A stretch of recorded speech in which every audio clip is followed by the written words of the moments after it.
Badannya penuh dengan borok, berbaring dekat pintu rumah orang kaya itu. Dan ingin menghilangkan laparnya dengan apa yang jatuh dari meja orang kaya itu. Malahan anjing-anjing datang dan menjilat boroknya. Kemudian matilah orang miskin itu, lalu dibawa oleh malaikat-malaikat ke pangkuan mereka. Orang kaya itu juga mati, lalu dikubur. Dan sementara ia menderita sengsara di alam maut, ia memandang ke atas, dan dari jauh dilihatnya Abraham dan Lazarus duduk di pangkuannya. Lalu dia berseru katanya, Bapa Abraham, kasihanilah aku, suruhlah Lazarus supaya ia mencelupkan ujung jarinya ke dalam air dan menyejukkan lidahku, sebab aku sangat kesakitan dan menahan api. Pada mereka kesaksian Musa dan para nabi. Baiklah mereka mendengarkan kesaksian itu.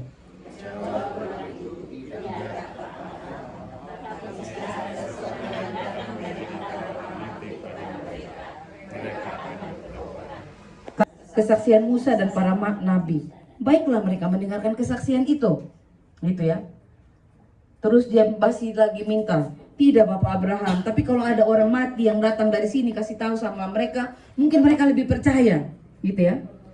Kemudian Abraham bilang, jika mereka tidak mendengarkan kesaksian Musa dan para nabi, mereka juga tidak akan diyakinkan sekalipun ada orang yang bangkit dari antara orang mati. Ini berbicara tentang kecenderungan hati manusia. Pokoknya, nah udah selesai, gitu ya. Tuhan tahu kecenderungan hati kita, bahwa kecenderungan kita itu kepada dosa. Makanya kemarin diskusi dengan Pak Eko, perlu sekali kita ingatkan kepada jemaat bahwa baptisan itu membawa kita kepada bersatu dengan keselamatan tubuh Kristus, tapi makan dan minum perjamuan itu merawat keselamatan itu. Kenapa perlu dirawat? Karena kita punya banyak sekali kecenderungan untuk sana, kepada dosa. Nah biasanya kecenderungan itu datang kalau lapar. Orang kalau lagi angry, kalau lagi apa? Hungry bikin angry. Bahasa Jawanya kalau lagi lapar bikin marah, gitu ya. Jadi perlu dirawat. Nah itulah diadakan perjamuan-perjamuan itu, perjamuan kudus Tuhan. Jadi Tuhan tahu. Jadi mau membangkitkan orang yang mati pun, gitu ya, dikirim ke sini. Mungkin satu hari ini oke, tapi besok sudah tidak lagi. Di Jogja itu pendeta bilang namanya kapok Lombok.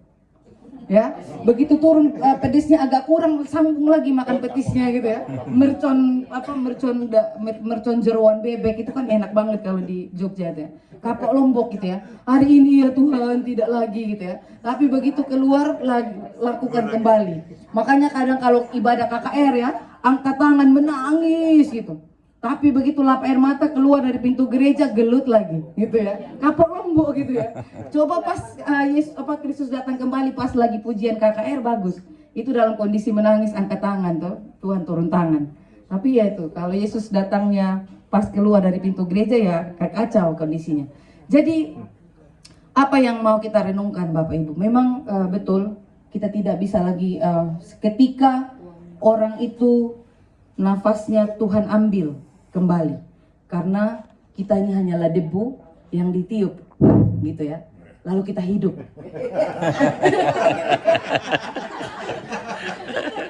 Aduh, kaget. lagi serius ya.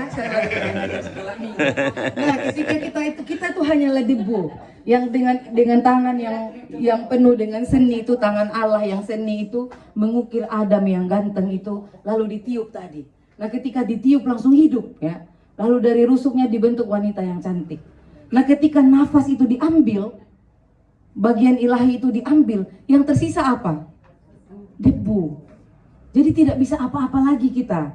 Nafas itu sudah kembali kepada pemiliknya. Yang bisa itu apa? Yang bisa adalah yang masih hidup ini ingat bahwa setelah gilirannya saya dipanggil, kita sudah tidak bisa apa-apa lagi. Anak-anak gitu ya, di sini yang masih tinggal dengan Bapak misalnya Mas Daniel, atau anak-anak yang jauh, anak-anak yang masih ada bersama dengan Bapak. Setiap hari itu kesempatan yang Tuhan berikan. Mau menangis, mau buat acara kematian, mau buat berapa ribu, ratusan, jutaan hari kita doakan orang yang meninggal, tidak berdampak apa-apa lagi. sebaiknya ketika mereka masih ada bersama dengan kita, telepon, video call, apa kabar hari ini, sudah makan belum? Kalau ke gereja, jangan sendiri di mobil, upayakan ada teman Pak, gitu ya. Kalau ke gereja, Mas Daniel bilang sama saya aja Pak, gitu. Jangan malah Mas Daniel yang gak ke gereja, gitu ya. Wah, kacau gitu ya. Nanti percuma Mas, gak bisa lagi bilang sama Bapak Abraham, tolong kasih tahu, itu gak bisa lagi. Seperti itu ya. Jadi kita yang masih hidup gitu. Demikian juga Bapak Sadino punya anak, punya cucu, punya menantu, tulis di grup, apa kabar kalian hari ini? Kenapa Bapak harus melakukan itu? Umur tidak ditentukan usia. Dalam ruangan ini, yang paling Adi Yusuf mungkin usia 80 lebih. Tapi belum tentu Pak Bambang. Bisa aja yang 37, 38 pulang duluan. Benar? Benar. Dikatakan bahkan anak sendiri tidak tahu kapan waktunya. Gitu, hanya Bapak yang tahu. Ini nggak main-main perkara pulang gitu ya. Jadi sebagai orang tua pun biar tidak menjadi orang tua yang menyesal. Kok 1 minggu ini aku nggak nyapa anakku ya? Aku menuntut harus anakku yang sapa duluan ya. Jangan mau jadi orang tua yang menyesal. Karena ketika nafas itu sudah diambil tidak bisa ubah apa lagi. Hanya tinggal sakit hati dan penyesalan. Jangan mau menjadi yang seperti itu. Maka setiap hari berinisiatiflah untuk menghubungi mereka yang muda lebih dahulu. Coba memahami mereka. Barangkali mereka kehidupan sekarang ini kan nggak mudah. Tuntutan itu luar biasa. Kita yang dahulu menyapa mereka. Jadi setiap kesempatan itu nafas ya. Kita sama sih, kesempatan itu nggak bisa dilihat. Sama kayak nafas, nggak bisa dilihat, nggak bisa dirasa. Kecuali kita meditasi, rasakan nafas yang masuk hangat, yang masuk dingin, keluar hangat. Baru kita rasa kita bernafas. Tapi kalau begitu nggak rasa kita bernafas. Nah kesempatan itu seperti itu nggak bisa dirasa. Tapi bisa kita sadari secara sadar. Saya secara sadar ingin menyadari bernafas. Saya secara sadar ingin menyadari saya punya kesempatan yang kedua. Jadi Bapak Ibu, saya mengerjakan ini sejak saya didiagnosa gitu ya. Saya mengerjakan ini. Setiap hari Minggu malam mau pulang dari wilayah selelah apapun, saya harus panggilan grup keluarga saya. Saya inisiatif duluan. Kalau Senin saya tidak ada pelayanan, sambil ngepel, sambil cuci baju, sambil ngobrol. Ini di depan saya Bude, karena sama Bude 3 jam ya kalau kita video call. Saya sampai tidur di lantai gitu ya sambil video call. Saya pakai, karena kita nggak pernah tahu siapa yang duluan Bapak Ibu. Dan saya tahu, saya belajar, saya menyadari bahwa setelah dipanggil, tidak ada kesempatan lagi. Mau apapun yang orang hidup lakukan sudah selesai. Karena itu pakailah kesempatan. Bapak Ibu yang hadir pada sore hari ini, yang masih punya anak, cucu, pasangan, mungkin pasangannya sakit, jangan mau dikalahkan oleh rasa yaitu seperti janji pernikahan kita ya. Saya akan menjadi istrimu dalam susah, dalam senang, dalam sehat, dalam sakit. Hidupkan itu. Karena merawat kekasih hati, kekasih jiwa kita itu kesempatan. Dan itu ada masanya, tidak selama-lamanya. Entah dia yang dipanggil dahulu atau kita, atau saya, gitu ya.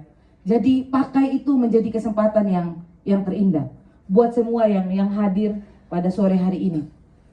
Tadi malam habis kami rapat, saya bersama Pak Ketua 1 dan 2 jam 10 malam kami ke Rumah Sakit Airan. Pak Setianto, Mbak Lomi kita pergi aja karena sudah serius sekali kondisinya jemaat dari Serdang itu.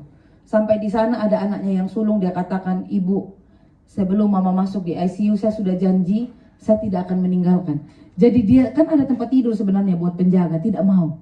Dia duduk saja tidur di depan pintu ICU itu karena dia berjanji, saya tidak tahu apa yang ada dalam hatinya, apa yang sedang dia gumuli dalam hatinya anak itu. Tapi saya dalam hati saya Tuhan kasih kesempatan anak ini menyelesaikan segala sesuatu yang berkaitan dengan dia dan ibunya. Biar selesai di situ. Supaya kalaupun kedaulatan Tuhan terjadi, Ibu Sujiati itu misalnya harus pulang dalam waktu dekat, anak itu tidak menyisakan sebuah luka yang terlalu serius dalam hati anak sulungnya itu. Jadi ini saya belum balas lagi WA-nya, dari tadi pesan suara terus bahwa ibu begini dan begitu. Kata dokter sudah mulai siuman gitu. Jadi Bapak Ibu, esensi dari pendampingan pastoral itu ya. Jadi tidak hanya pergi berdoa buat orang sakit, tetapi juga mendampingi orang yang masih hidup untuk bersedia menerima kedaulatan Tuhan. Jadi perenungan firman kita pada sore hari ini adalah tentang memanfaatkan semaksimal mungkin waktu yang Tuhan kasih kepada kita. Siapapun kita, berinisiatiflah, rendah hatilah untuk memulai terlebih dahulu, melakukan kasih, mempraktekkan kasih, kepedulian, perhatian, keprihatinan, dan segala sesuatu. Karena ketika Kristus, sama seperti Kristus menyatakan sudah selesai, maka demikianlah itu akan terjadi pada kita. Sudah selesai, ya sudah selesai. Tidak ada lagi doa-doa untuk mereka yang sudah mendahului kita. Karena itu sudah menjadi kedaulatan Allah. Amin buat firman Tuhan saat teduh untuk kita.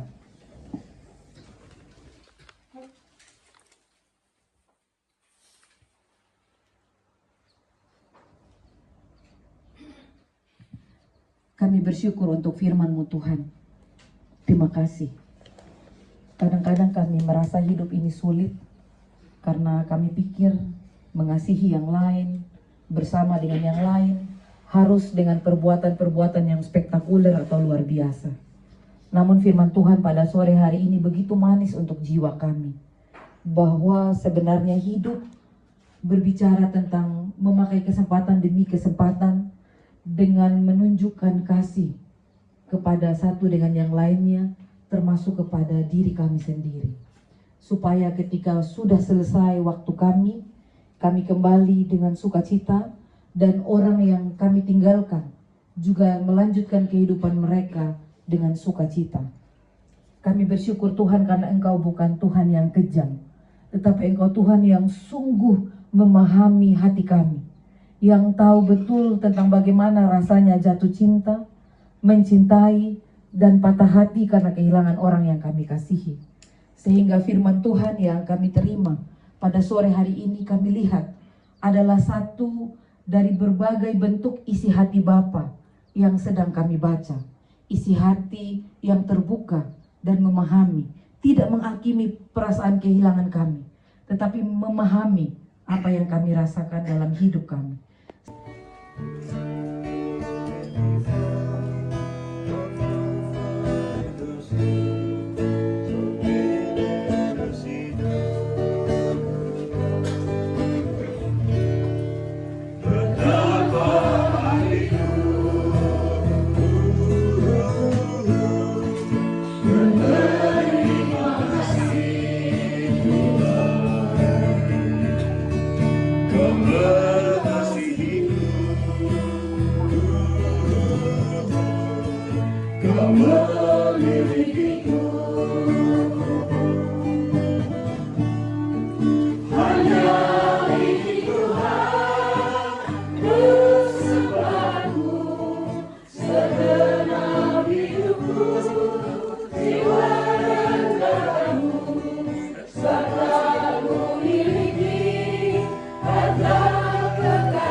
Terima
Jam 6 kita udah selesai berdoa sama latihanku nih jam 6. Saatnya pamit. Saatnya pamitan. Ini perumahan Gunung Madu apa jenenge iki? Ya nggih monggo, Mbak.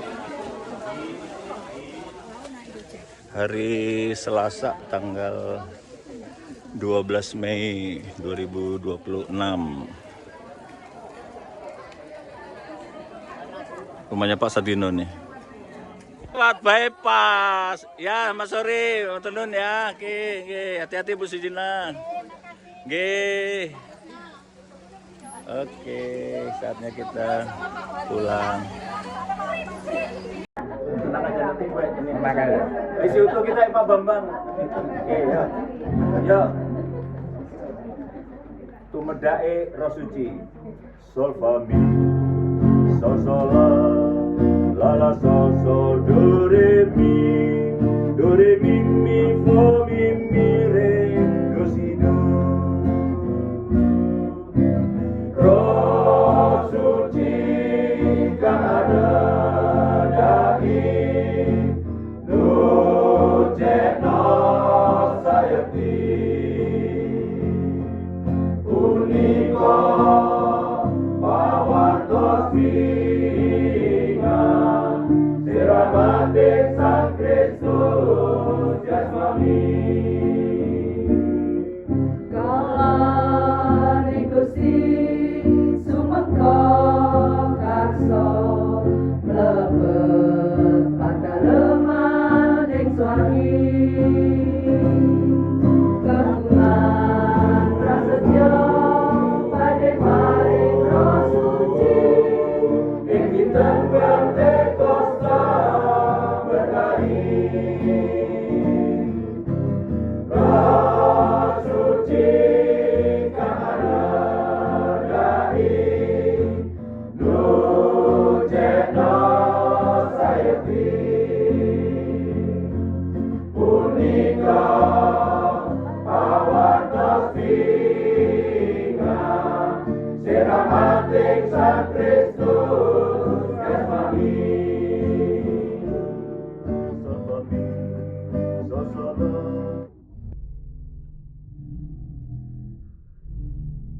so do re mi fo mi re do si do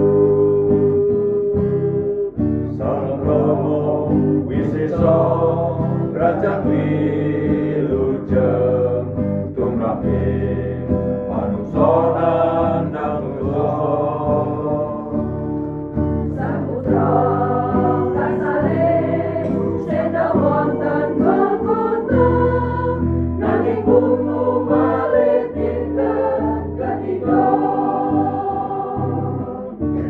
roh suci ingkang mayai bingkanalan manungsa